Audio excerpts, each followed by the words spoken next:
Parle à Dieu. Chante-le. Alléluia.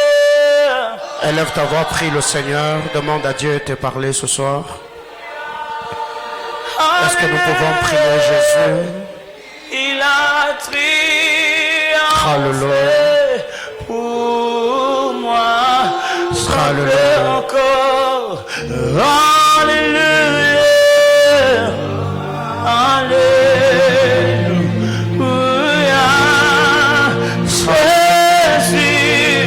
Jésus détient la victoire.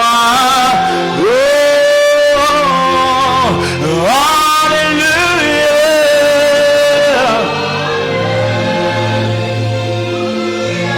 Il a triomphé. Il a triomphé pour moi. Jésus, il a vaincu la mort.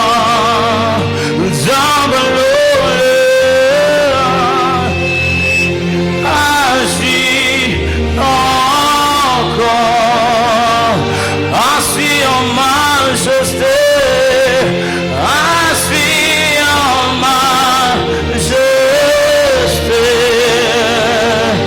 Le roi est ressuscité, roi est ressuscité.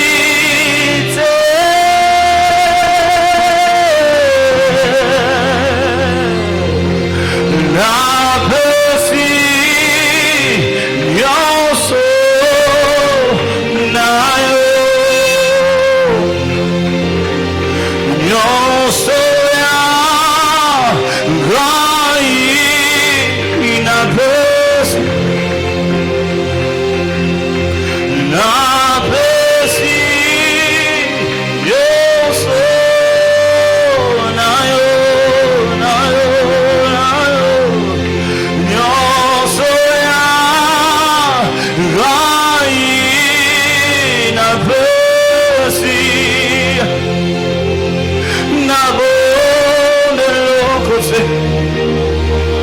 Nous te donnons tout, Jésus.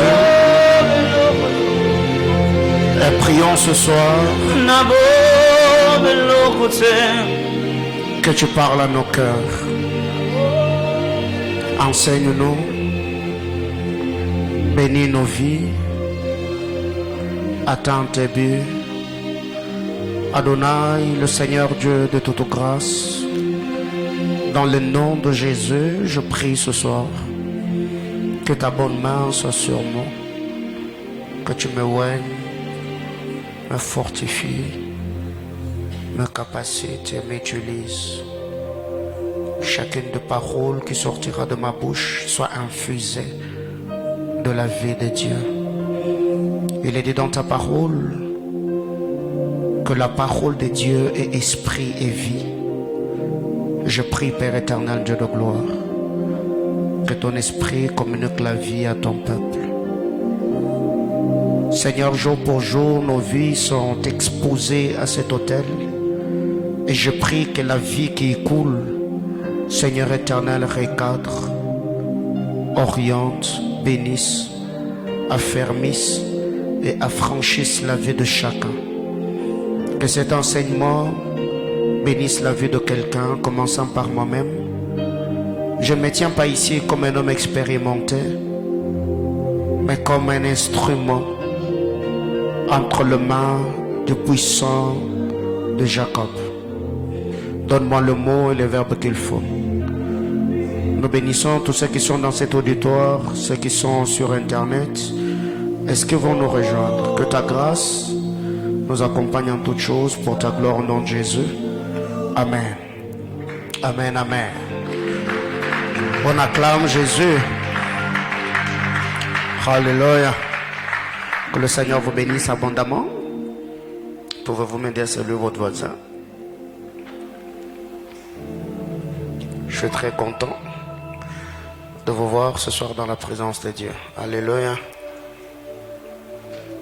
Je voudrais ce soir que tu dises à ton voisin, le pasteur est béni de t'avoir dans cette église. Si devant toi il y a quelqu'un, si à tes côtés il y a quelqu'un, si derrière toi il y a quelqu'un, sens-toi libre, exprime-toi. Dis à la personne, le pasteur est béni de t'avoir dans cette église. Alléluia.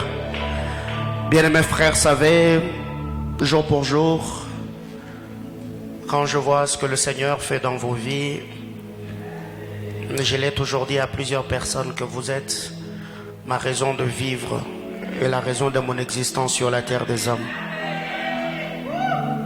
Je vois encore beaucoup de bien-aimés quand je suis arrivé dans cette ville de Lubumbashi. Ils étaient élèves, d'autres étaient étudiants. Aujourd'hui, ils sont devenus de responsables, de mariés. Ils ont acheté de maisons, ils ont construit. Beaucoup sont devenus des grands serviteurs de Dieu. Et je me dis, waouh!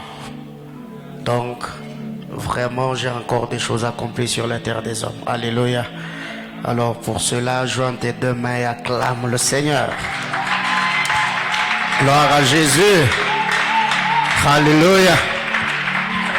Alors, comme déjà je venais de le dire, donc je suis très content. Et avec l'aide du Seigneur, je me bats pour très bien jouer ma partition dans ta vie. Parce que, vous savez, aujourd'hui c'est le 40e. Le 24 juin, n'est-ce pas? Donc, cette année 2022, on n'aura pas de 24 juin.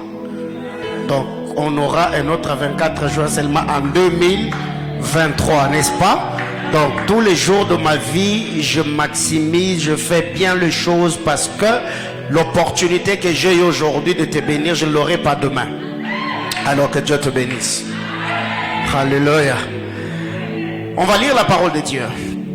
Josué chapitre 5, nous lirons le verset 13, le verset 14, le verset 15. Après quoi, on va lire Josué chapitre 6, Josué 5, 13, 14, 15. On va lire Josué chapitre 6, 1, 2, 3. On va lire Josué chapitre 6, le verset 1er, le verset 2 et le verset 3. Quelqu'un est là? Josué chapitre 5, merci d'honorer la parole de Dieu. Josué chapitre 5, le verset 13. On peut lire ensemble 1, 2, 3, go. Comme Josué était près de Jéricho, il leva les yeux et regarda. Voici un homme se tenait debout devant lui, son épée nue dans la main. Il alla vers lui et lui dit, es-tu de nôtres ou de nos ennemis? Le verset 14, il répondit, non, mais je suis le chef de l'armée de l'Éternel. J'arrive maintenant. Dans d'autres versions, il est dit, je viens d'arriver. Josué tomba le visage contre terre, se prosterna et lui dit, qu'est-ce que mon Seigneur dit à son serviteur? Qu'est-ce que mon Seigneur dit à son serviteur?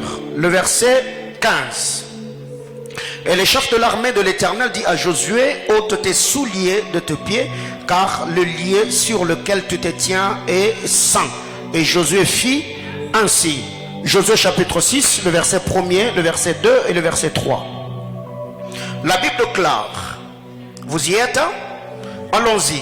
Jéricho était fermé et barricadé devant les enfants d'Israël. Personne ne sortait et personne n'entrait. Le verset 2. L'Éternel dit à Josué, vois, je livre entre tes mains Jéricho et son roi, ses vaillants soldats. Le verset 3. Ok?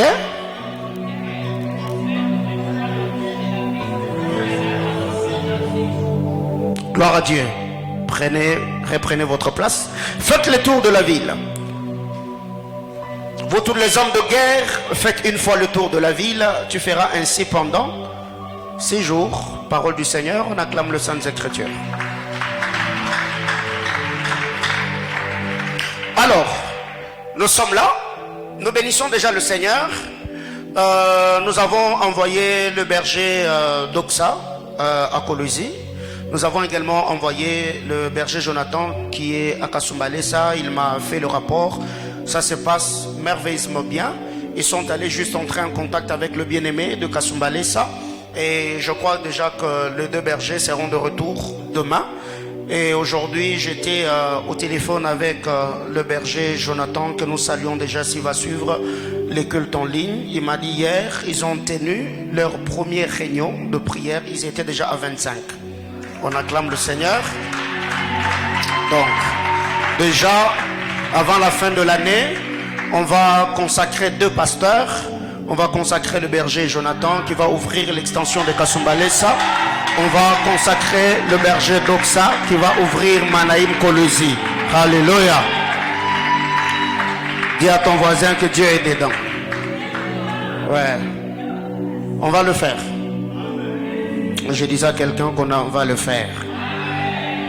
Alors déjà depuis le début de ce mois, nous sommes en train de partager la parole du Seigneur autour de notre thème. Au 6e mois, l'ange de l'Éternel fut envoyé.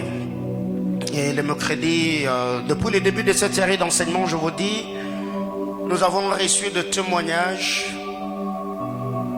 terribles. Et aujourd'hui, pendant que j'étais en train de prier au bureau, le Seigneur a vraiment déposé dans mon cœur un très grand fardeau. Donc, je suis encore en train de prier. Je ne sais pas, on va reprendre ce programme quand, mais on va le faire. Je me suis rendu compte que depuis le début de l'année, j'ai prié pour beaucoup de femmes qui avaient des problèmes de maternité et toutes ces femmes ont conçu. Ouais. Depuis le début de l'année, j'ai prié pour plusieurs femmes, d'autres même qui ne sont pas de l'église. Il y a une sœur que j'avais reçue avec son mari. Ils avaient un problème de maternité, il y avait des choses très compliquées. Le médecin avait dit ceci, cela. Et les jours que je les ai reçus au bureau, on a prié. Le Seigneur m'avait parlé de leur dire qu'ils allaient concevoir. J'ai libéré la parole prophétique et le mardi, j'ai reçu la sœur. Elle m'a dit, pasteur, on venait d'un déplacement. Alors, quand on est allé assister, accompagner plutôt le membre de nos familles qui se mariaient à Mboujima, et c'est là que je me suis rendu compte que j'étais enceinte. Et je leur ai donné quelques instructions. Le vendredi, le mercredi après culte, j'ai reçu l'homme et sa femme. Ils m'ont dit, pasteur, le médecin, ils ont confirmé que je suis enceinte. Alors je me suis rendu compte que les os sont agités, n'est-ce pas? Alors déjà, je suis en train de prier que le Seigneur nous confirme si ça sera le mois de juillet ou le mois d'août où on va revenir avec Silo School. Ça veut dire l'école de Silo, où je vais me concentrer que sur les femmes qui ont des problèmes de maternité. On va prier pour ces femmes et après la manifestation de la gloire de Dieu, on va tourner des émissions ici et je vous assure que la manifestation de la gloire de Dieu sera palpable. Que quelqu'un me dise amen. Donc nous devons apprendre à célébrer le Seigneur. Alors comme j'étais en train de dire, au 6e mois, l'ange de l'Éternel fut envoyé. Ici, en lisant la parole de Dieu dans le livre de Josué, chapitre 5, la Bible déclare comme Josué était près de Jéricho. Ils étaient là près de Jéricho, étant le chef du peuple, étant les leaders établis par le Seigneur. La Bible déclare comme Josué était près de Jéricho, il leva les yeux et regarda. Voici un homme s'était né là, debout devant lui, son épée nue dans la main. Josué est allé vers cet homme. Arrivé près de lui, la Bible déclare, Josué lui a posé la question: es-tu des nôtres ou de nos ennemis? Tu es avec nous ou tu es avec eux? Donc ici vous allez vous rendre compte que Josué avait une compréhension tout autre du monde spirituel. Et le dimanche, par la grâce du Seigneur, nous avons eu le temps d'exploiter le livre de Daniel chapitre 10, où Daniel est entré en prière. Après avoir prié, le Seigneur a envoyé un ange, et le gardien du royaume de Perse a bloqué l'envoyé de Daniel, parce que nous l'avons dit que chaque ville a des sentinelles, chaque famille a des sentinelles, chaque quartier a des sentinelles, chaque commune a des sentinelles. Eh bien, entrer dans une ville par la porte physique n'est pas synonyme d'y entrer par la porte spirituelle. Tu peux entrer par la porte physique alors que la porte spirituelle t'est fermée. Alléluia. C'est ainsi que plusieurs personnes ont commencé les affaires. Tu es entré au marché. Tu as investi de ton argent. Alors qu'à tes côtés, il y a d'autres personnes qui y ont émergé, qui s'épanouissent, qui émergent, qui ont acheté de maisons, qui ont acheté de véhicules, leur affaire est en train de prospérer. Mais quand tu regardes ce que tu fais, tu es comme dans un cercle vicieux. Ce que tu dois faire, au-delà de fournir des efforts, chercher des relations, cherche à posséder la porte de la ville du marché, la porte du marché plutôt, et tu verras que les entités, les esprits opérant dans ce secteur-là vont se soumettre à toi, et par la puissance de Dieu, tu vas émerger, tu vas exceller. Que quelqu'un me dise Amen. Alors la Bible déclare, Josué pose la question à l'homme qui était devant lui. La Bible déclare, cet homme avait une épée dans sa main. La paix n'était pas dans son étui. Et Josué lui pose une question. Es-tu de nôtres ou de nos ennemis? C'est qu'ici Josué savait ou avait compris que chaque ville a une autorité spirituelle qui veille sur elle. Et ici Josué voulait se rassurer. La personne qui était devant lui était de leur côté ou était du côté de leur ennemi. Et ce que j'aime ce qui est dit au verset 14. La Bible déclare, il répondit, c'est l'homme qui était devant Josué. Cet homme-là répondit à Josué, je suis le chef de l'armée de l'Éternel, j'arrive. Où je viens d'arriver maintenant. Josué tomba le visage contre terre, se prosterna. Et lui dit, qu'est-ce que mon Seigneur dit à son serviteur? Il répondit, je suis le chef de l'armée de l'Éternel. J'arrive maintenant. Quand vous lisez dans notre version, il est dit que cet homme-là a donné sa réponse à Josué lui disant, je ne suis ni de votre côté, ni de leur côté. Moi, je suis le chef de l'armée de l'Éternel. Pourquoi cet homme, en s'identifiant ou en se présentant, il a dit à Josué, je ne suis ni de votre côté, ni du côté de vos ennemis, je suis le chef de l'armée de l'Éternel. Parce que cet homme avait compris que dans la philosophie de l'homme, il y a la manipulation. Car si cet homme avait dit à Josué que je suis de votre côté, automatiquement il allait être le subalterne de Josué. C'est que Josué pouvait le commander ou lui donner des ordres comme cela lui plaisait. Mais cet homme, il dit à Josué, je ne suis ni de votre côté, je ne suis ni de leur côté. Moi, je suis le chef de l'armée de l'Éternel. Donc si je suis là, je ne suis pas là, ni pour vous, ni pour eux. Je suis là et je représente l'armée de l'Éternel. Donc ici, vous allez rendre compte, quand Josué entend cela, la Bible déclare, Josué s'est prosterné. Il tomba face contre terre.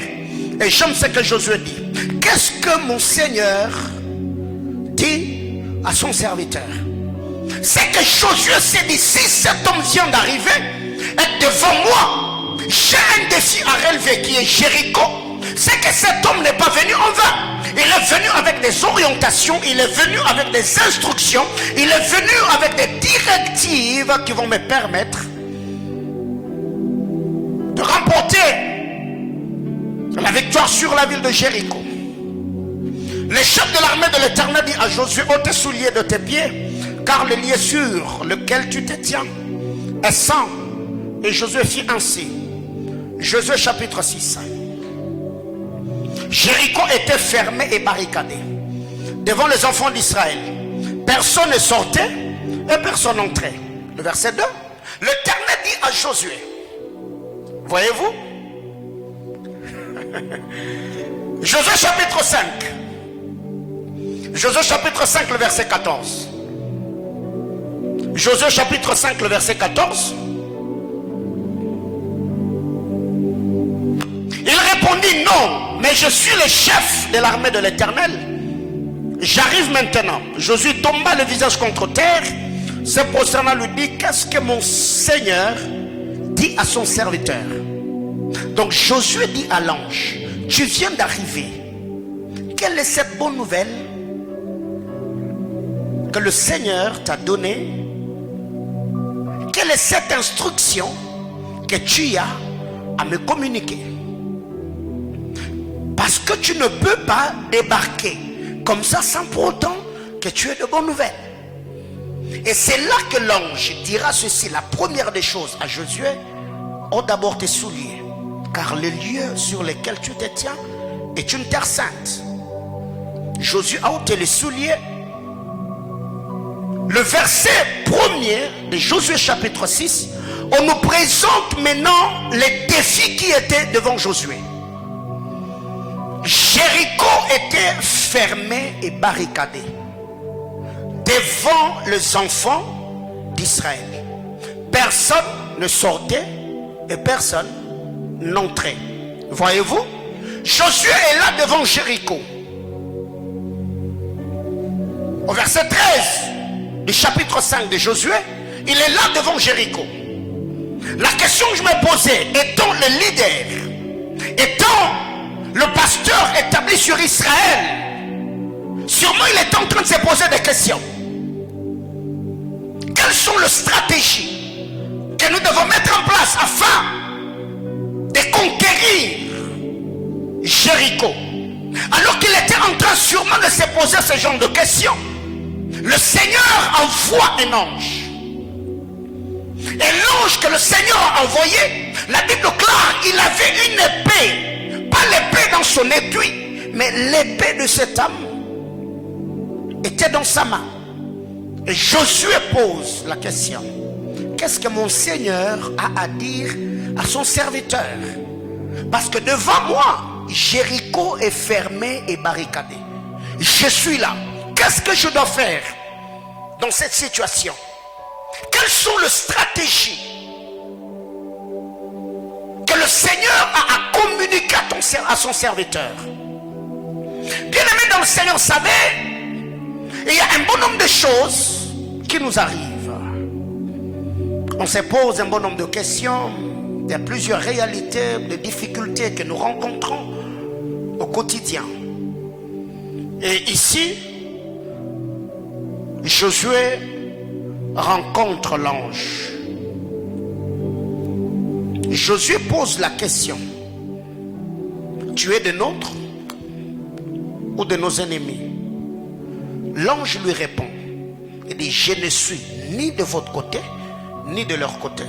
Moi, je suis le chef de l'armée de l'Éternel. Quand Josué entend que la personne qui était devant lui, il était le représentant ou l'ambassadeur du royaume, Josué tombe, il s'est prosterné, le proskuneo. Et après s'être prosterné, il pose la question à l'ange: que dois-je faire? Qu'est-ce que mon Seigneur a à dire à son serviteur?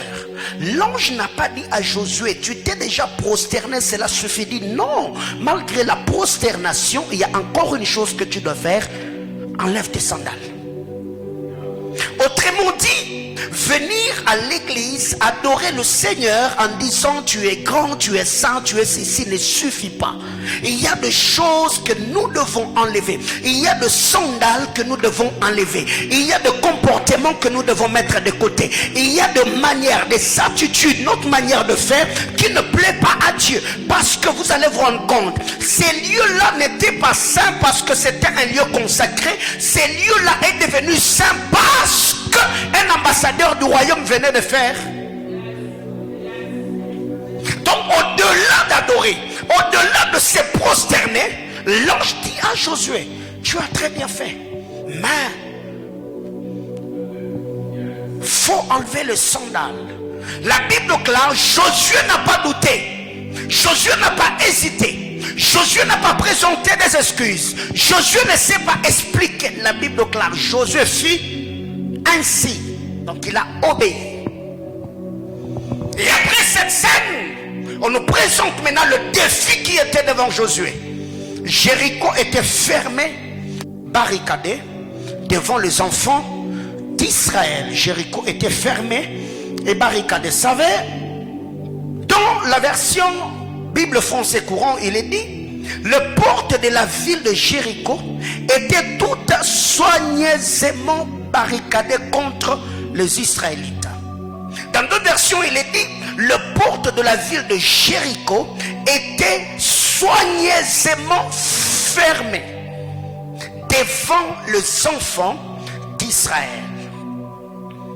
C'est cette situation qui arriva à notre frère Pierre. Je suis dans Actes chapitre 12. La Bible déclare, quand on a arrêté l'apôtre Pierre, on ne l'a pas mis seulement dans la prison, on l'a mis dans la pièce éloignée de la prison.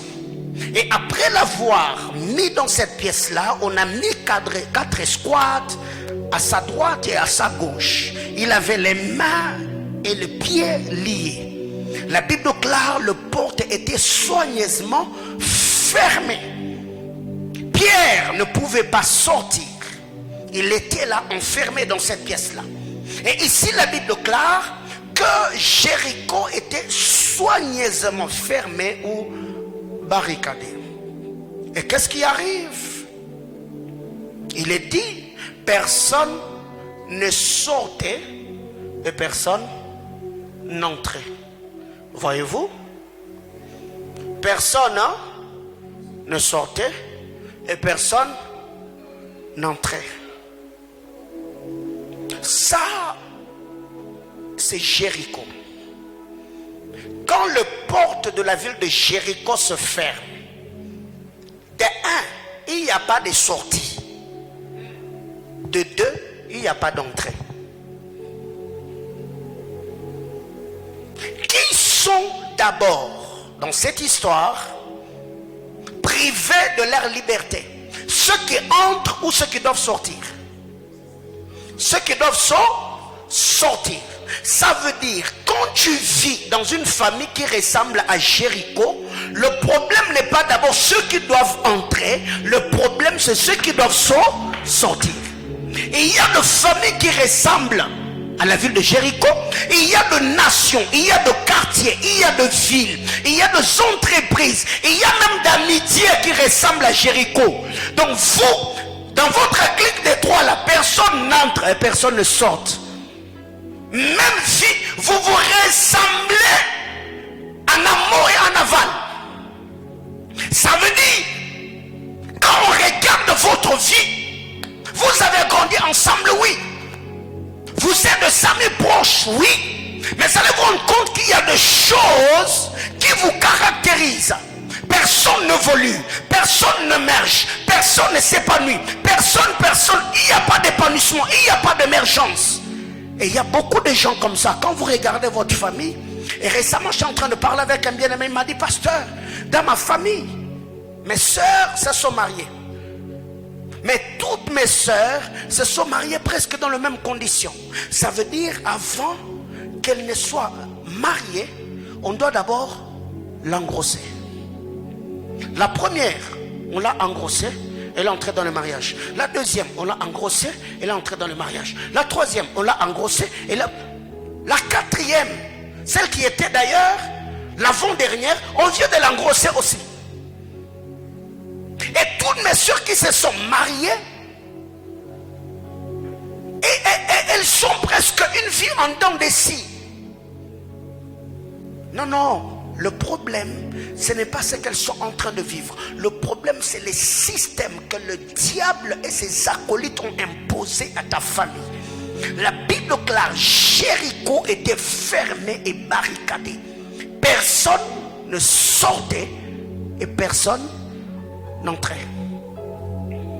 Ça, c'est ce que même Daniel a connu dans le texte que nous avons lu le dimanche. Pourquoi personne n'entrait, pourquoi personne ne sortait? Parce que Jéricho, le porte de Jéricho était fermé. Le porte de Jéricho était barricadé. Et toute porte de Jéricho qui était fermée et barricadée, il y avait des sentinelles placées afin de veiller sur toutes ces portes. Bien-aimés dans le Seigneur, vous devez savoir, le Dieu que vous servez, il veut vous voir heureux. Il veut vous voir épanoui. Il veut vous voir émerger. Est-ce que quelqu'un me comprend? Donc, en aucun jour, ta bénédiction n'indisposera Dieu. C'est sa volonté, c'est son souhait. La Bible déclare, je sais le projet que je formais sur vous, c'est le projet de bonheur et non de malheur. Quelqu'un me comprend? Donc déjà ici vous allez vous rendre compte que la ville de Jéricho était comment? Fermée et barricadée, n'est-ce pas? Le verset 3. Le verset 2. Le Seigneur dit alors à Josué, regarde, je te livre Jéricho avec son roi et ses défenseurs. Je suis dans la version français courant. Je te livre Jéricho, la ville, le roi de Jéricho et les défenseurs de la ville de Jéricho. Quelqu'un comprend ça? Je te livre à Jéricho, n'est-ce pas? 2. Je te livre le roi de Jéricho. Des 3, je te livre les défenseurs de Jéricho. Ça, c'est ce qu'on appelle une délivrance totale. Dieu ne te donne pas seulement Jéricho, mais Dieu te donne aussi le roi de Jéricho.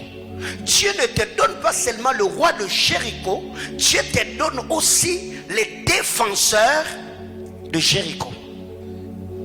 Dans d'autres versions, on parle de vaillants soldats. Parce que si tu entres dans la ville sans prendre le roi de la ville, tu n'as rien fait. Et si tu prends la ville et son roi, et que les défenseurs de la ville échappent à ton contrôle, les défenseurs se lèveront et ils peuvent te mettre mal à l'aise, récupérer et leur roi et leur ville. Est-ce que quelqu'un me comprend? Mais quand le Seigneur arrive, il dit ceci à Josué, je te donne d'abord Jéricho. Ah, comme Jéricho a un roi, je livre aussi le roi de Jéricho entre tes mains. Comme le roi de Jéricho a une institution, les défenseurs de Jéricho, je te les donne aussi. Quelqu'un me comprend? Bien-aimé dans le Seigneur, quand Dieu va permettre cette année que tu possèdes les portes de la ville, rien ou personne n'échappera à ton contrôle. Le Seigneur permettra que tu puisses avoir toutes les clés des portes qui t'étaient fermées. Et je libère ces paroles de grâce sur ta vie. Que Dieu te donne de l'autorité sur toutes les portes qui étaient fermées. Et que ces personnes et ces esprits te soient assujettis au nom puissant de Jésus. J'entends quelqu'un me dire amen. Alors, le verset 3. Là, le Seigneur vient et donne l'instruction à Josué. Parce que Josué avait posé la question au verset 14. Qu'est-ce que mon Seigneur a à dire à son serviteur? Donc, qu'est-ce que je dois faire pour posséder la ville de Jéricho? Dieu vient et dit, ok, tu as posé la question d'abord de 1, je vais te faire voir l'état de la ville que tu veux posséder. Jéricho 1 est fermé et barricadé. 2, Jéricho, personne ne sort et personne n'entre. Alors Josué, tu m'as posé la question, n'est-ce pas? Je t'ai présenté l'état de la ville. Alors écoute, vois, je te donne Jéricho. Parce que tu m'as posé la question sur ce que tu veux entendre ou ce que j'étais apporté comme instruction de la part de Dieu. Regarde Jéricho. Jéricho est fermé et barricadé. Mais moi, je te le donne. Pas seulement Jéricho, son roi et ses défenseurs, n'est-ce pas? La Bible déclare au verset 3, toi et tous tes soldats, vous marcherez autour de la ville, vous en ferez le tour une fois par jour durant 6 jours.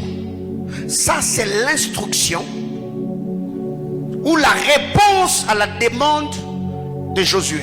Il a posé la question en disant, qu'est-ce que mon Seigneur a à dire à son serviteur?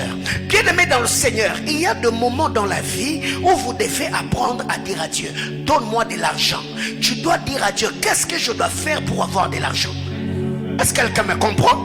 Parce que par moment, on est là, Seigneur, donne-moi mariage. Mais non, il faut également poser des questions à Dieu. Parce que quand vous lisez la parole de Dieu, des Genèse à Apocalypse, il n'y a pas miracle sans obéissance à l'instruction prophétique. Tous les miracles qui ont lieu dans la Bible de Genèse à Apocalypse, ces miracles ont été déclenchés par l'obéissance ou le respect aux instructions. Quelqu'un comprend de quoi je parle? Bien aimé, écoutez, dans la loi de l'équivalence, c'est que le Seigneur fera toujours à ce que tu reçoives de lui une dotation supérieure à tes ennemis, afin que tu puisses les assujettir pour ta liberté et la liberté de tous ceux qui sont attachés à toi. Moïse est devant le buisson.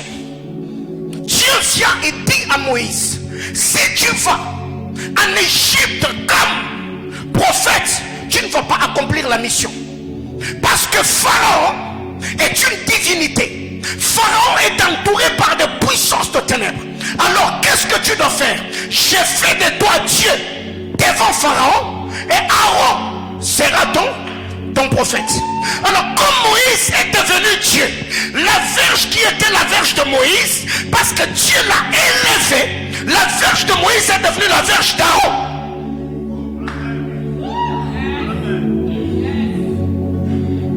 Eh oh, qu'est-ce qui arrive?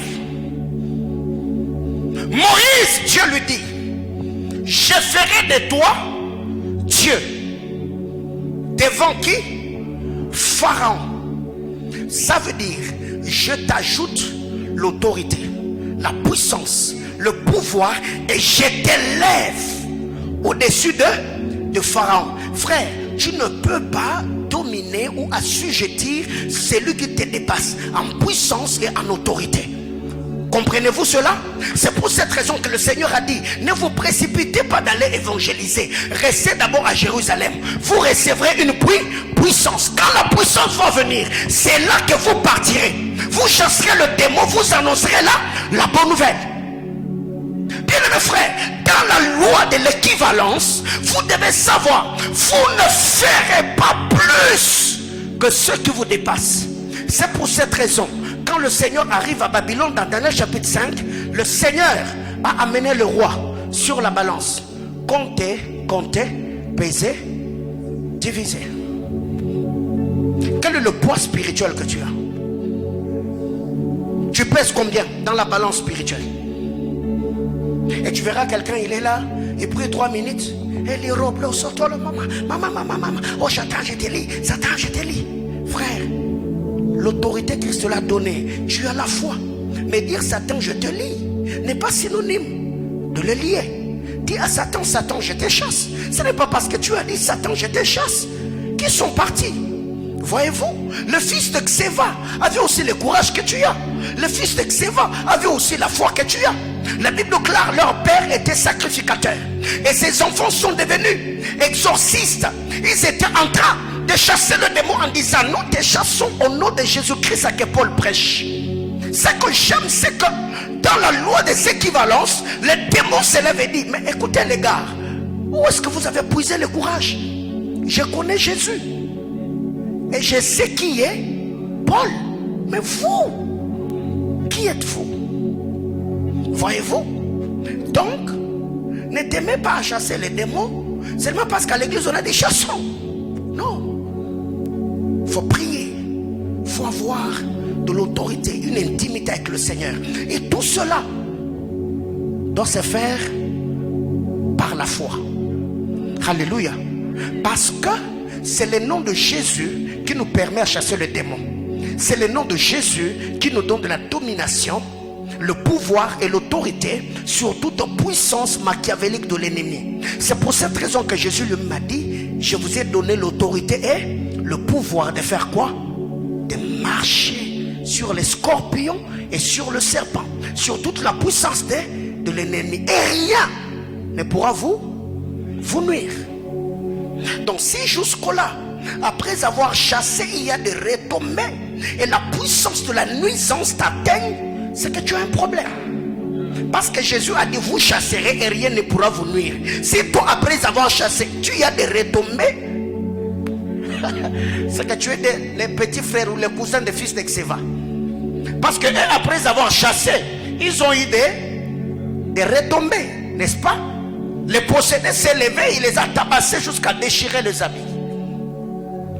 Alors l'ange s'élève, il dit à Josué, écoutez maintenant, si tu veux vivre le miracle, obéis à l'instruction. Toi et les sacrificateurs et les enfants d'Israël, vous ferez le tour de la ville. Vous ferez le tour de la ville. Combien de fois? Vous ferez le tour une fois par jour, durant 6 jours. Et le 7e jour, vous vous mettrez à faire quoi? À crier. Vous allez crier. La Bible déclare, quand les enfants d'Israël ont poussé le cri, le mur, la muraille de Jéricho s'écroula. Eh bien, écoutez, quand vous lisez le texte ou le manuscrit, la Bible ne dit pas que la muraille de Jéricho s'était écroulée. Non, la Bible déclare que la muraille de Jéricho s'était effondrée.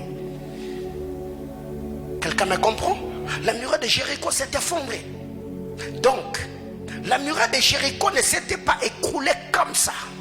Non, non, non, non. La Bible déclare que la muraille de Jéricho s'était comment? Effondrée.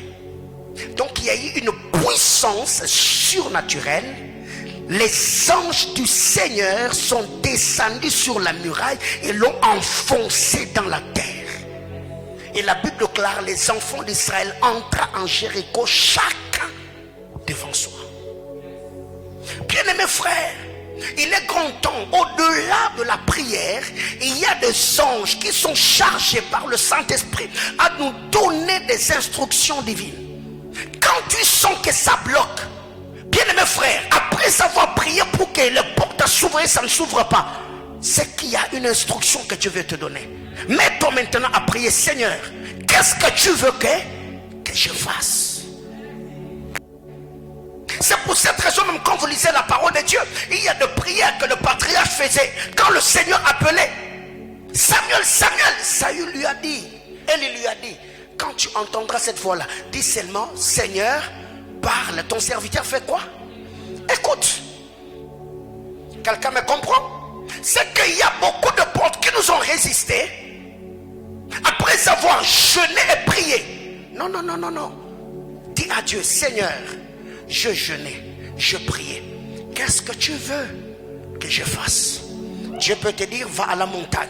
Dieu peut te dire, va en retraite. Dieu peut te dire, fais une offrande. Dieu peut te donner une instruction. C'est maintenant, après avoir obéi à l'instruction que le Seigneur a donnée, l'obéissance à l'instruction sera une clé ou le bouton détonateur de la manifestation glorieuse de la puissance de Dieu.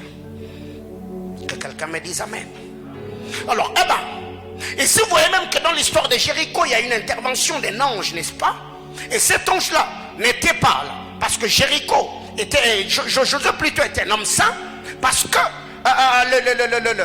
le peuple de Jéricho était je ne sais comment, mais non, il était là pour défendre les intérêts du royaume. Il était le chef de l'armée céleste. Il a donné l'instruction, Josué a obéi à l'instruction et le miracle a eu lieu. Alléluia. Ta main levée, tu vas me suivre dans la prière. Seigneur Jésus, je prie ce soir que ta grâce vienne sur ma vie. Rends-moi sensible à écouter tes instructions. Incline mon cœur à obéir à ces instructions. Au nom de Jésus-Christ, Amen. Joins tes deux mains, acclame Jésus.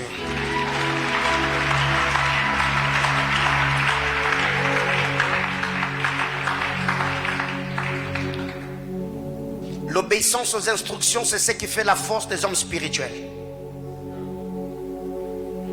Toutes les situations de la vie, quand ça arrive, tu sens que ça bloque. Seigneur, que dois-je faire? Qu'est-ce que je dois faire dans ce genre de situation?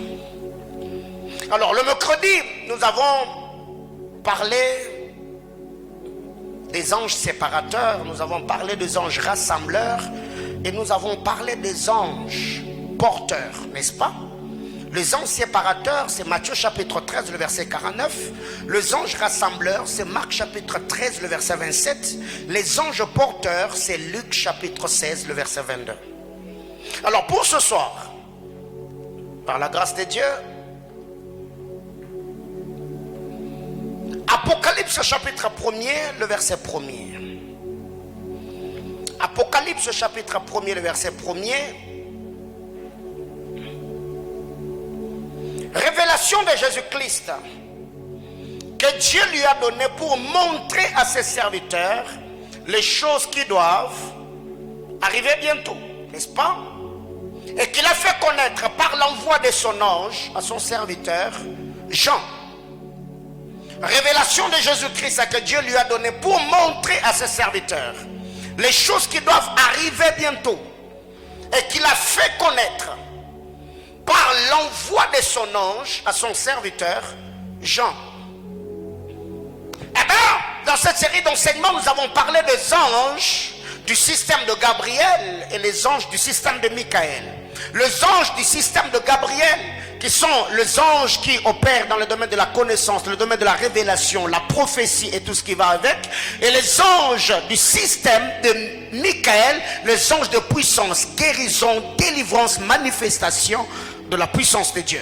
Et ici, en lisant la parole de Dieu dans Apocalypse chapitre 1er, vous allez vous rendre compte que Dieu avait de révélations. Ces révélations, il les a données, confiées à son fils bien-aimé Jésus-Christ. Et Jésus-Christ a confié également ces révélations à un ange qui est allé à Jean pour lui révéler des choses qui devaient arriver bientôt. Voyez-vous? Donc ici, vous allez vous rendre compte qu'il y a des anges qui opèrent dans le domaine de la révélation, ou les anges qui opèrent dans le système de Gabriel. Les anges qui travaillent dans ce système sont là pour nous révéler les intentions de Dieu, pour nous faire entrer dans le système de sécurité divine, pour nous communiquer les choses que l'œil ne peut voir, que l'oreille ne peut entendre, et qui ne sont jamais montées dans le cœur de l'homme. Et c'est un ange qui a travaillé, c'est un ange qui a opéré, c'est un ange qui est venu s'entretenir avec l'apôtre Jean. Et si vous allez vous rendre compte, la personne qui est en train de parler avec l'ange ici, l'apôtre Jean, eh bien, en ces temps-là, Jean avait les yeux crevés, donc il est été aveugle. Mais quand vous lisez la parole de Dieu, Jean dit, j'entends une voix, Apocalypse chapitre 4, qui me disait, monte ici et je te ferai voir. Mais avec quels yeux un aveugle devait voir les événements de notre temps? C'est qu'au-delà des yeux physiques, il y a des yeux spirituels. Quelqu'un me comprend?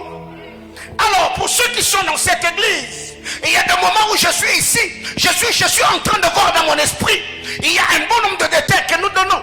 Comment j'ai pu avoir accès à ces informations-là alors que moi et la personne sur qui je prophétise, on n'a jamais parlé? Nous ne nous sommes pas entretenus autour peut-être de ces informations-là. C'est qu'il y a des anges qui travaillent, il y a des anges qui opèrent. Et je crois que par la grâce du Seigneur, pendant Mingo Iseme, on va opérer, on va travailler, et le secret du royaume seront révélés. Alléluia. 2. Apocalypse chapitre 8, le verset 3. Apocalypse 8, le 3e verset. Heureux celui qui lit et ceux qui entendent le parole de la prophétie et qui gardent les choses. Ok. Un autre ange vint, et un autre ange vint et s'étend sur l'autel, ayant un ascensoir d'or. On lui donna beaucoup de parfums, afin qu'il les offrit avec le prière de tout le saint sur l'autel d'or qui est devant le trône. Un autre ange vint, et il s'étend sur l'autel, et il y a un ascensoir d'or. Donc l'ascensoir était vide. C'est quand l'ange s'est tenu sur l'autel comme sacrificateur qu'on lui a donné de parfums, afin qu'il les offrit avec le prière de tout le saint sur l'autel d'or qui est devant le trône. Voyez-vous? Donc ici vous allez vous rendre compte en lisant cette portion d'écriture, c'est qu'il y a des anges qui représente les prières des saints devant le trône de Dieu. Il y a 2 anges devant le trône. La Bible déclare, cet ange-là, on lui a d'abord donné beaucoup de parfums. Beaucoup de parfums. Il avait la sensoire, n'est-ce pas? Il avait la sensoire. On lui donne le parfum pour qu'il puisse les offrir. Mais à ces parfums-là est associé le prière de saints. Mais l'ange qui devait recevoir le parfum et qui devait les offrir, associé à ces parfums, le prière de saint, la première des choses, l'ange devait se tenir sur l'autel. Ça veut dire, il devait entrer dans l'office de la sacrificature sur l'autel. C'est en se tenant sur l'autel qu'on lui a donné le parfum et qu'on lui a donné le prière de saint. Alléluia. Bien-aimé dans le Seigneur, le bien-aimé Sauveur a dit, quand on va vous traîner devant les tribunaux, même si vous n'avez rien à dire, en ce moment-là, le Saint-Esprit lui-même fera quoi? Se chargera de vous donner les paroles que vous devez. L'ange s'est tenu, lui n'avait que la sensoire, il n'y avait pas de parfum. Mais parce qu'il s'est tenu sur l'autel, le parfum lui a été donné et la prière de saint. Bien aimé, ma prière est levée de mon cœur. Tu peux être mais vide, mais parce que la grâce de Dieu est sur toi, là où tu te tiendras, il y a des choses qu'on te donnera et il y a des choses qui s'attacheront à ta vie parce que tu es enfant de Dieu, parce que tu es entré dans ton office. Et Dieu de cet autel me prière devant le trône de Dieu et que la grâce de Dieu pousse les hommes à te donner ce dont tu as besoin et ce que tu vas offrir au nom de Jésus-Christ. J'entends quelqu'un me dire amen. C'est comme ça que ça se passe. Lui n'avait que la sensoire, mais parce qu'il s'est tenu sur l'autel. Qu'est-ce que Ruth, Esther plutôt avait? Elle n'avait que son visage. Elle était orpheline de père et de mère. Elle a grandi dans la maison de son oncle Mardoché qui était sentinelle. Rien du tout. Mais ce que j'aime quand la grâce de Dieu venait sur elle, Esther chapitre 2 verset 15, la Bible déclare, quiconque la regardait, quiconque la voyait, elle trouvait grâce car Dieu était avec elle. Dans la batologo ba Esther solongo sale mabe kotale ne longité. Alléluia. Oui. Batologo Esther solongo sale mabe fotale na mukongo. Parce que le fait seulement de voir le visage d'Esther, automatiquement même les mauvaises intentions qui étaient dans ton cœur, alléluia. Que le Seigneur te fasse grâce. Là où les hommes seront en train de comploter, ils ont parlé à mal, ils se sont même décidés de t'empoisonner. Le fait seulement que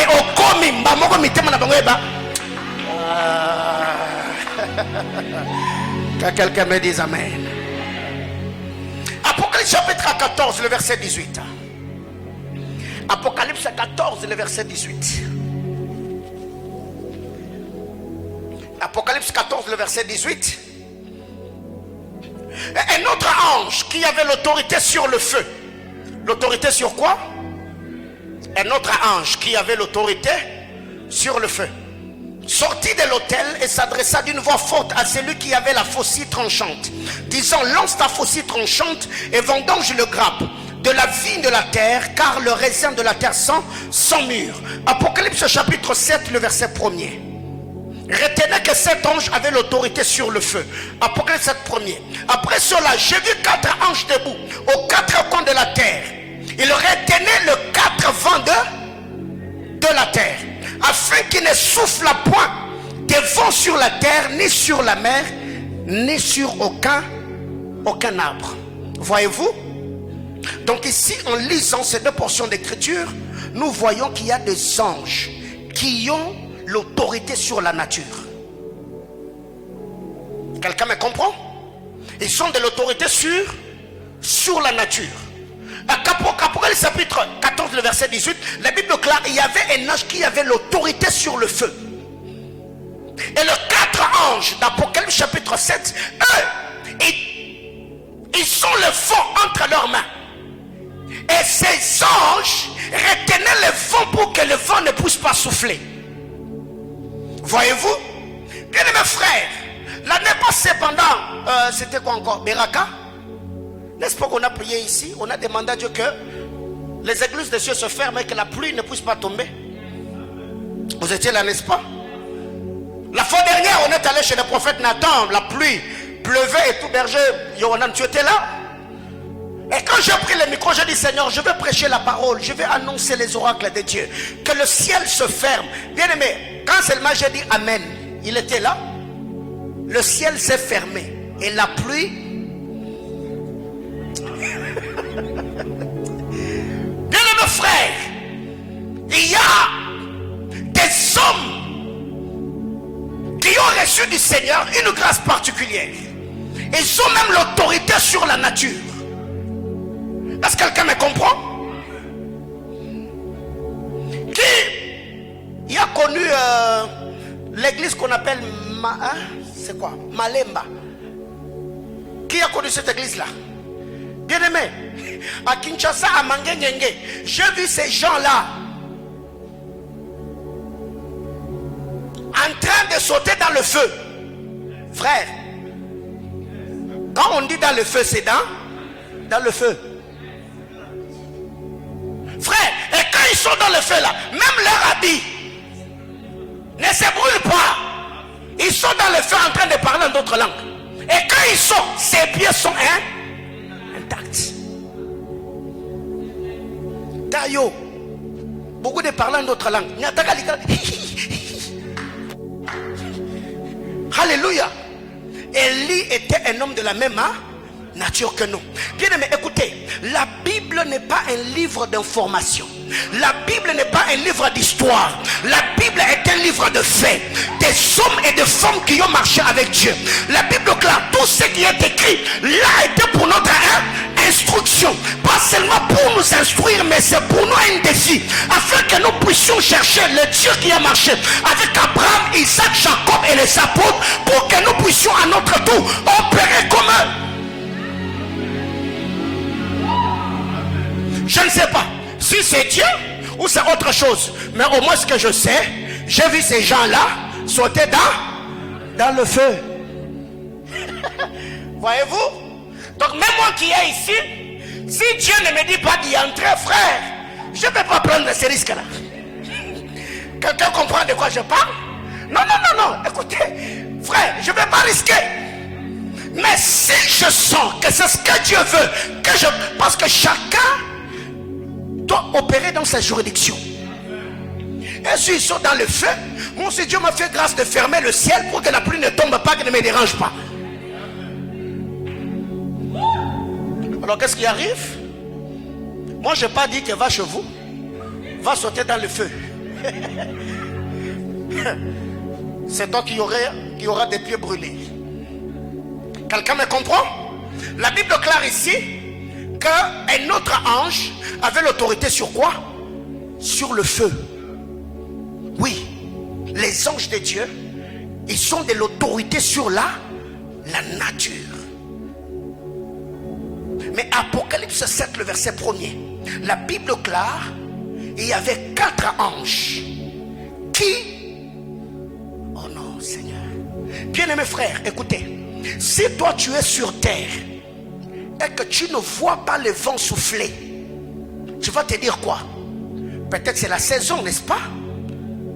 Mais et pourtant, le vent qui ne souffle pas n'est pas conditionné par une saison particulière, parce qu'il y a des anges qui bloquent et empêchent le vent de souffler.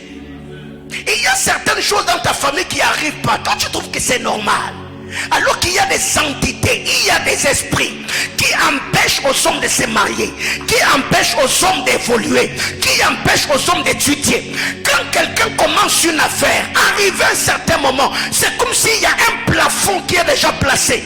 De la même manière que la personne est en train de monter, c'est de la même manière que... Non. Ma prière devant le trône de Dieu, que Dieu t'amène dans la loi de l'exception. Que ce qui a bloqué les autres ne te bloque pas. Et que quand Dieu va t'amener à manifester sa puissance, que les gens se posent des questions. Par où il est dépassé? Qu'est-ce qu'il a fait? J'étais en train de dire à quelqu'un, si les gens ont été bloqués, toi on ne te bloquera pas. La Bible clare, la lumière a lui dans le ténèbre, et les ténèbres ne l'ont pas bloqué. Le Seigneur par sa grâce te tiendra par sa main puissante agissante et te place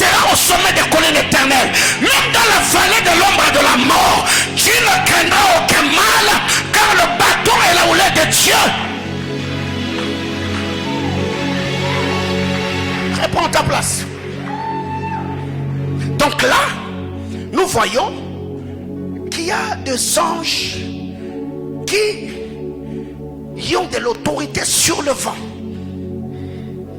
Ils étaient à 4, aux 4 coins du monde.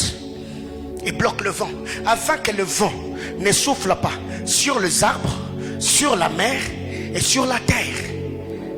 Ils avaient l'autorité. Autre chose. Matthieu chapitre 18, le verset 10. Matthieu chapitre 18, le 10e verset. Je suis déjà en train de chuter, on va prier. Ok, Matthieu chapitre 18, le verset 10. Gardez-vous de mépriser un de ces petits. Car je vous dis que ok. Car je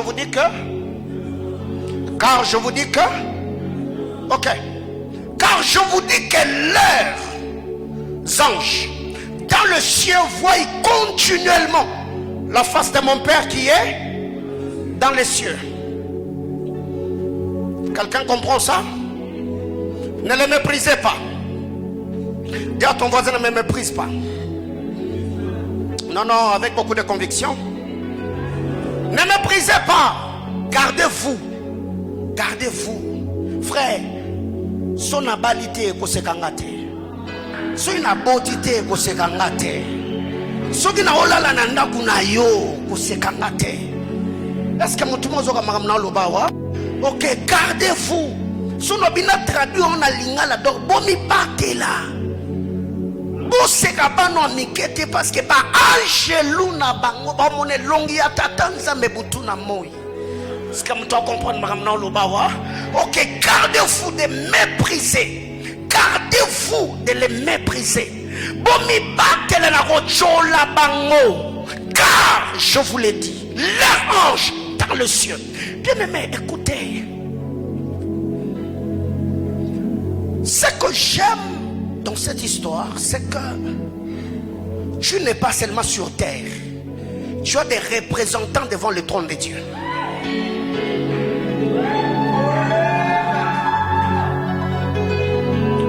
La Bible ne dit pas ne méprisez pas ces petits, car son ange, non, ne méprisez pas ces petits, n'est-ce pas, car leur ange.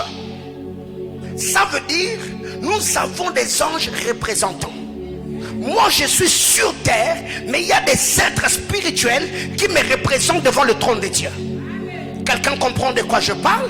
Donc même s'il arrivait que ta vie sur terre est bloquée, même s'il arrivait que ta vie sur terre est combattue, bien-aimé dans le Seigneur, à la droite de Dieu le Père, tu n'as pas que l'intercesseur, mais tu as aussi des représentants. Ce qui fait que les prières qui sont exaucées au ciel, des anges te représentent dans la présence de Dieu. Et quand les décisions sont prises, eux ils bénéficient et par eux ça t'atteint.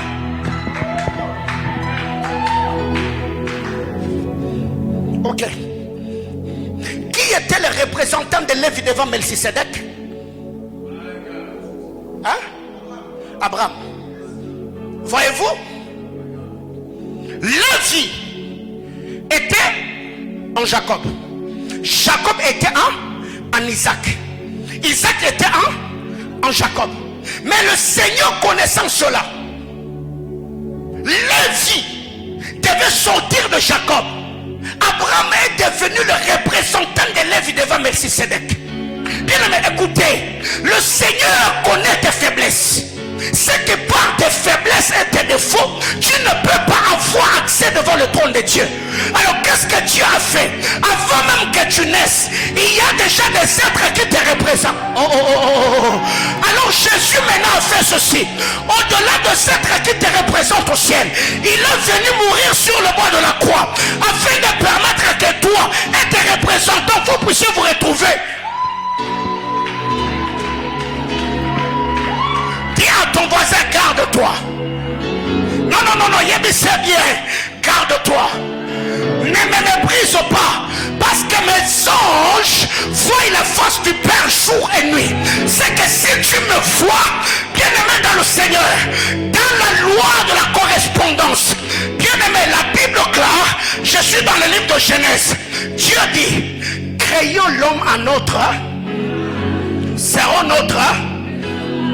Ok. Créons l'homme à notre image. L'image finit toujours par avoir la ressemblance de l'image première. Ok. Je prends un exemple. Paula, c'est l'image. Celui qui apparaît dans cet écran, c'est ma ressemblance. Ce que l'image fait, c'est ce que la ressemblance fait.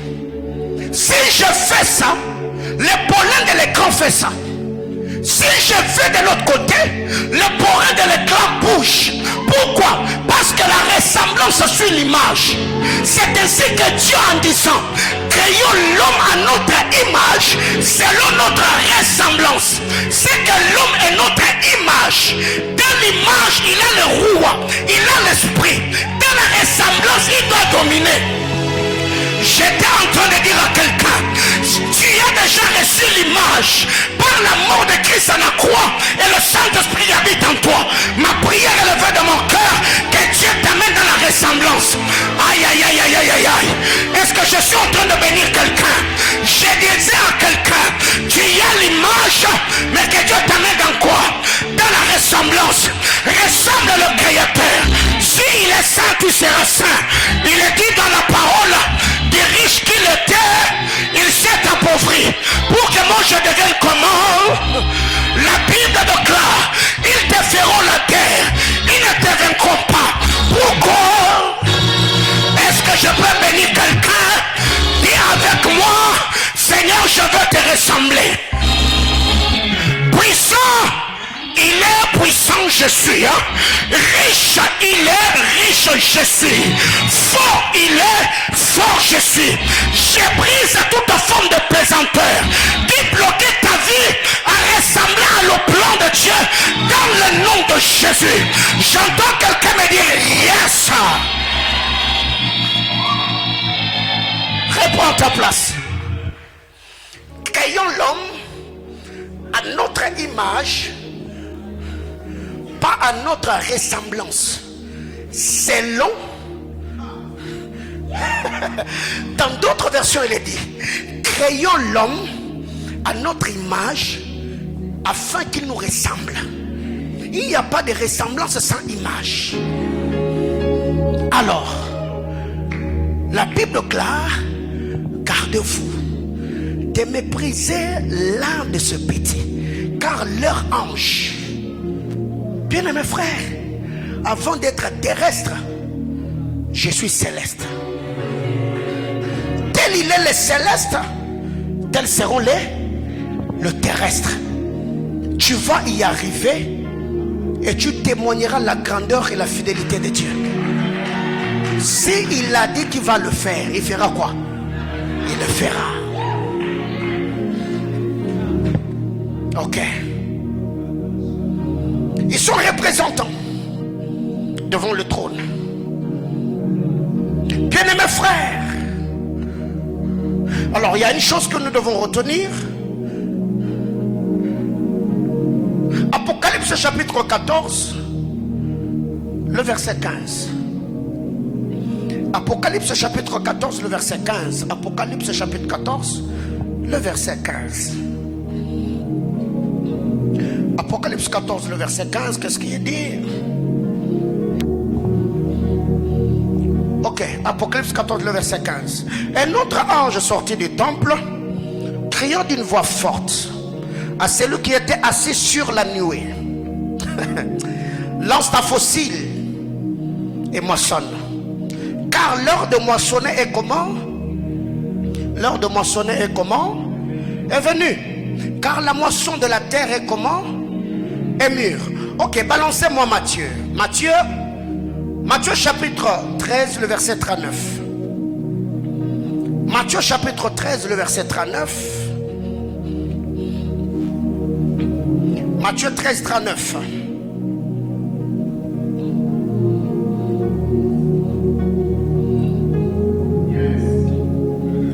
Ok. L'ennemi qu'il a sémé, c'est le diable. La moisson, c'est la fin du monde. Les moissonneurs, ce sont les anges.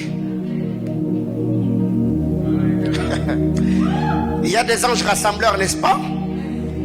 Il y a des anges porteurs, n'est-ce pas? Il y a des anges séparateurs, n'est-ce pas? Mais il y a aussi des anges moissonneurs. C'est Jésus qui dit. Il dit, après avoir donné cette parabole, il explique. Il dit, c'est lui qui a sémé. Livré, c'est le diable. La moisson, c'est la fin du monde. Les moissonneurs, ce sont les anges.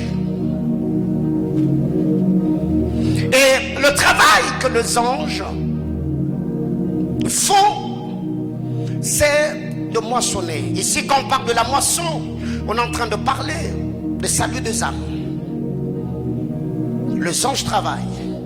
Dans les croisades évangéliques que nous tenons, les anges travaillent, convainc les hommes, ils attirent les hommes. La parole de Dieu, quand la parole est prêchée, il y a des puissances. Les anges du système de Gabriel travaillent, les anges du système de Michael travaillent, les anges serveurs travaillent. Mais ici, la Bible déclare que l'ange qui était sorti cria d'une voix forte, s'adressant à celui qui était assis sur la nuée, en lui disant, jette ou lance ta faucille, car le temps de moissonner est arrivé. Bien-aimés frères, en lisant la parole de Dieu dans Genèse chapitre 8, le verset 22, la Bible déclare, aussi longtemps que les cieux et la terre subsisteront, la loi de la moisson et de la semaille ne cesseront point. Ok? Donc, ne peut moissonner que celui qui a sémé. Ok. Alors ici le Seigneur nous présente le tableau qui est peint devant nous. La Bible déclare, l'ange qui est sorti du temple a crié d'une voix forte à celui qui était assis sur la nuée, nous disant, lance ta faucille et moissonne, car l'heure de moissonner est venue, car la moisson de la terre est mûre. Qu'est-ce qui arrive dans cette histoire? Le Seigneur était le sémeur. Il est sorti, il a sémé la sémence. Les apôtres, le père de l'église sont sortis, ils ont sémé de la sémence et sont partis. Et maintenant le temps de la moisson, il y a cet ange qui sort du temple. Il dit à celui qui était assis sur la nuée, toi tu n'as pas sémé, les autres ont sémé, mais toi tu as l'instrument. Alors qu'est-ce que tu dois faire? Lance ta faucille et fais quoi? Et moissonne, car l'heure de la moisson est comment? Est arrivée. Bien aimé, écoutez, je vous ai toujours dit, dans cette église, dans chaque famille, il n'y a pas que des autels à renverser, il y a des autels à entretenir. Il n'y a pas que des liens à couper, il y a des promesses à réclamer. Quelqu'un comprend de quoi je parle? Quand vous lisez la parole de Dieu, il y a des choses que le patriarche ont fait. Et il y a des choses et des sacrifices que le père de l'église en fait. Mais qu'est-ce que nous devons faire? Nous ne sommes pas de la génération des sémeurs, nous sommes de la génération des moissonneurs. Et la Bible déclare, toi jette, lance ta faucille, car l'heure de moissonner est arrivée. J'étais en train de dire à quelqu'un, la Bible déclare, ce n'est pas les enfants qui amassent le bien ou la richesse pour le parent, mais c'est les parents qui sont le sémeur et les enfants deviennent le moissonneur. Bien aimé, écoutez, moi je ne peux pas être un père établi sur l'église. Je pleure et tu pleures. Non, non, non. Là où moi j'ai pleuré, toi Dieu te fera sourire. Là où moi j'ai connu des résistances, toi le chemin sera. Oh my God. Est-ce que je suis en train de parler à quelqu'un? Bien aimé, écoutez, il y a un moment dans la vie où Dieu permet que certaines choses arrivent. Il permet que certaines bénédictions nous atteignent. Mais ce que nous devons retenir, c'est que Abraham était un sémeur. Lévi était un moissonneur. Abraham a payé la dîme afin que Lévi mange des dîmes.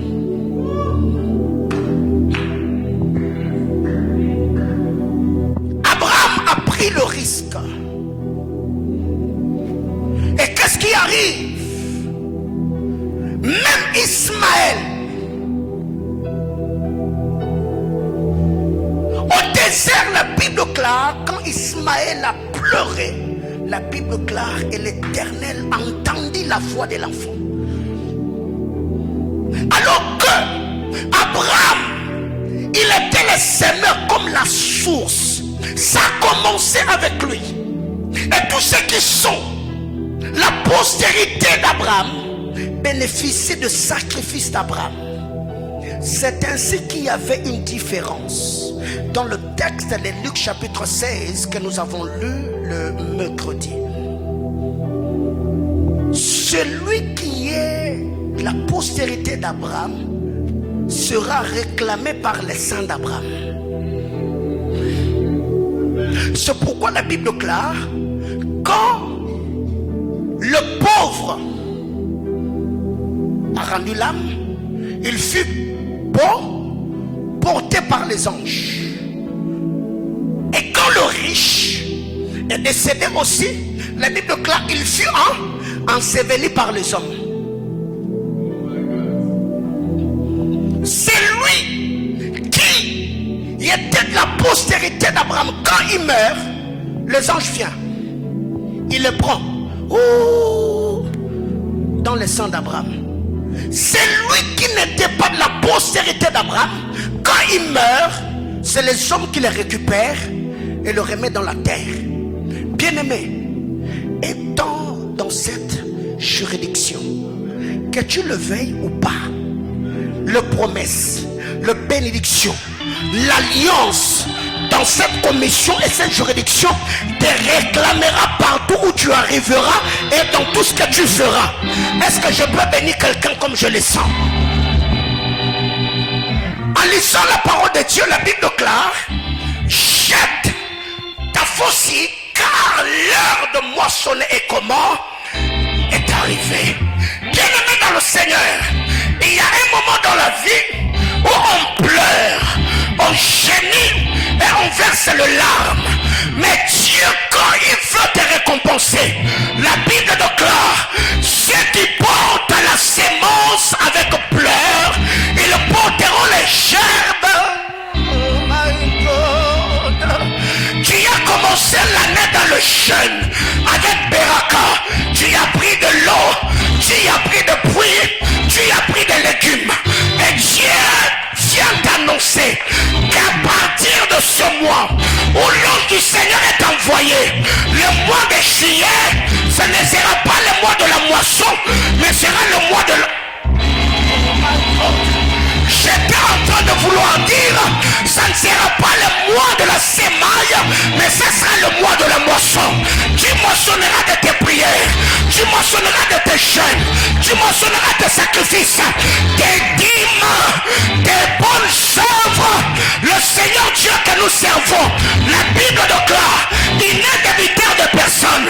Si tu as donné à Dieu tes larmes, attends que le Seigneur te donne le sourire. Si tu as donné à Dieu, oh my God, le Seigneur est souverain. Il fait au-delà de ce que nous pensons et demandons. La Bible déclare: lance ta faucille, car l'heure de moissonner est arrivée. J'étais en train de dire, dans ces champs, il y aura des moissons et des moissons. Il y a ceux qui vont moissonner le travail, il y a ceux qui vont moissonner des promotions, il y a ceux qui vont moissonner les sanctions, les autres vont moissonner le mariage. Ma prière élevée de mon cœur est que ta moisson prenne la forme de tes désirs. Ce que tu désires, le Seigneur te l'accordera. Car la Bible déclare: demandez afin que votre foi soit parfaite. Du haut de cet autel, je demande que le Dieu de toute grâce exauce les prières de quelqu'un. Que le Dieu de toute grâce comble quelqu'un de toutes sortes de bénédictions. Il y a une écriture qui me fait du bien. Job me dit ceci: que vient l'humiliation qui priait priera pour ton relèvement. La Bible déclare dans d'autres versions, on voudra t'humilier, mais toi tu diras non. J'étais en train de dire à quelqu'un, le plan voudra t'abattre. Moi j'ai dit non. Le mort voudra frapper à ta porte. Moi j'ai dit non. Même si le combat s'est levé du haut de cet hôtel, moi j'ai dit comment? Car la Bible déclare, ce que vous lierez sur terre sera lié au ciel. J'ai dit non. À l'esprit de célibat, j'ai dit non. À l'esprit de chômage, j'ai dit niet.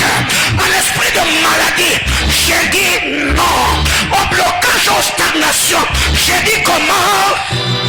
Bien-aimé dans le Seigneur, il y a des cultes prophétiques où la puissance de la parole de Dieu accompagne des déclarations de foi. J'entends quelqu'un dire non. Quelle vienne l'humiliation. La Bible ne dit pas que tu vas te lamenter. La Bible ne dit pas que tu vas pleurnicher.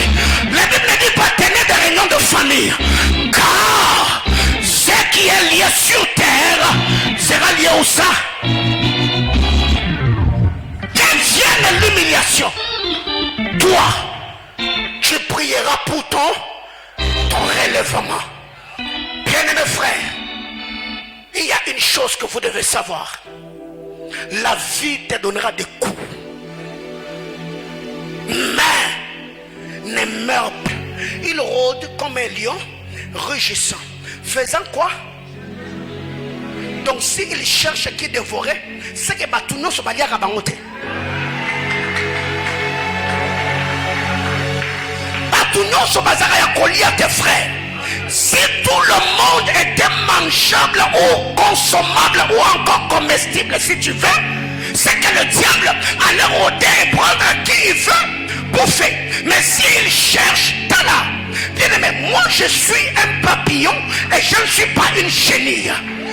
Une chenille est comestible, mais un papillon est incomestible. Mais qu'est-ce qui fait que le papillon devienne incomestible si ce n'est pas le cocon?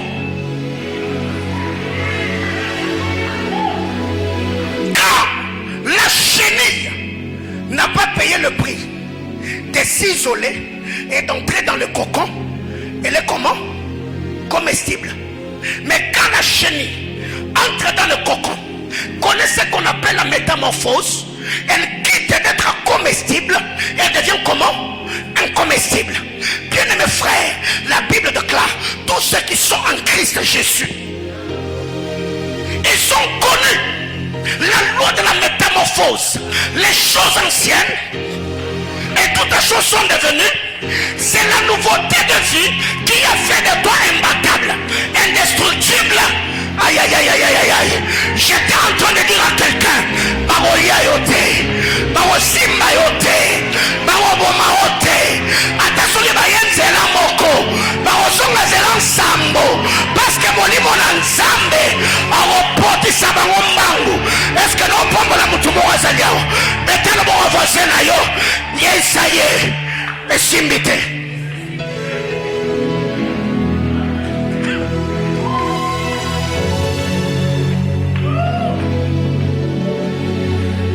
Jette ta faucille, car l'heure de moissonner est comment? Est arrivée. Bien-aimés frères, la Bible déclare, c'est Paul qui parle. J'ai posé les fondements comme un sage architecte. Ce sont eux qui ont semé. Nous sommes là pour moissonner. Frère, aujourd'hui je crois, ceux qui étaient en train de travailler au temple, ils m'ont entendu la journée dans ce bureau là en train de crier et gémir. J'ai dit à Dieu, ça ne ressemble pas aux paroles primitives que tu m'as données. Je ne peux pas là être là en train de pleurer et je vois mes enfants pleurer. Non. La Bible déclare, vous verrez désormais le ciel s'ouvrir, les anges de Dieu monter et descendre, pas en l'air, mais sur le Fils de l'homme. Bien-aimés frères, nous avons une alliance avec Dieu. Dieu nous a pris quelque part. Il va avec nous quelque part. Et aujourd'hui, je dis à Dieu, Seigneur, il y a des hommes qui viendront ce soir abattus, accablés, l'amertume dans l'âme, les larmes qui coulent de leurs yeux. Du haut de ton trône, fais grâce, console les cœurs et bande les blessures. Et je suis en train de croire que mes sacrifices et mes larmes deviendront l'échelle de ton ascension. Tu te retrouveras au milieu des hommes que tu as toujours rêvé de rencontrer. Tu te poseras la question, comment je fais pour me retrouver ici?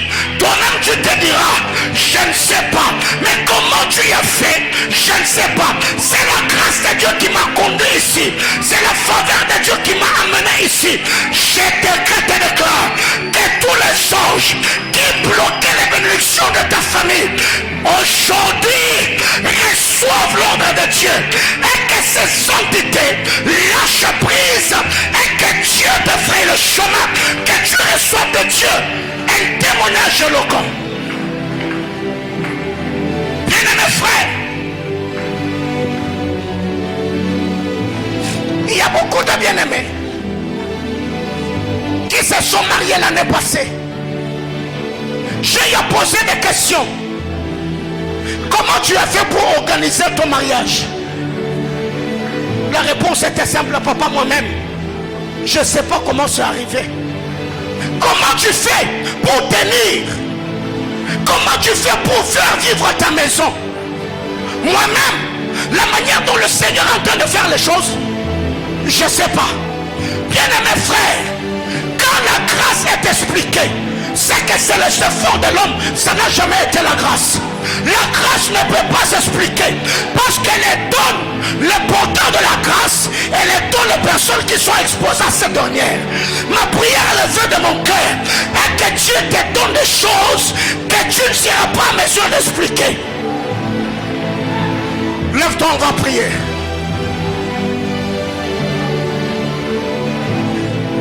Ya. Brane kaliva hedesh. Tarimona lazia vahada duska. Tabe shabe. Brikani lutele vereno lomad. Mayatus karada lamaha. Itarada lama shantara la bakasoaha. Jéricho était fermé et barricadé. Personne ne sortait, personne n'entrait. Parce que c'est le système qu'on les avait imposé. Mais si tu veux sortir, tu n'as qu'à sortir. C'est tes yeux, c'est tes pieds. Aïe, aïe, aïe, aïe, aïe. Si Dieu t'a dit sors, toi sors seulement. En te tenant devant cette muraille, la muraille te donne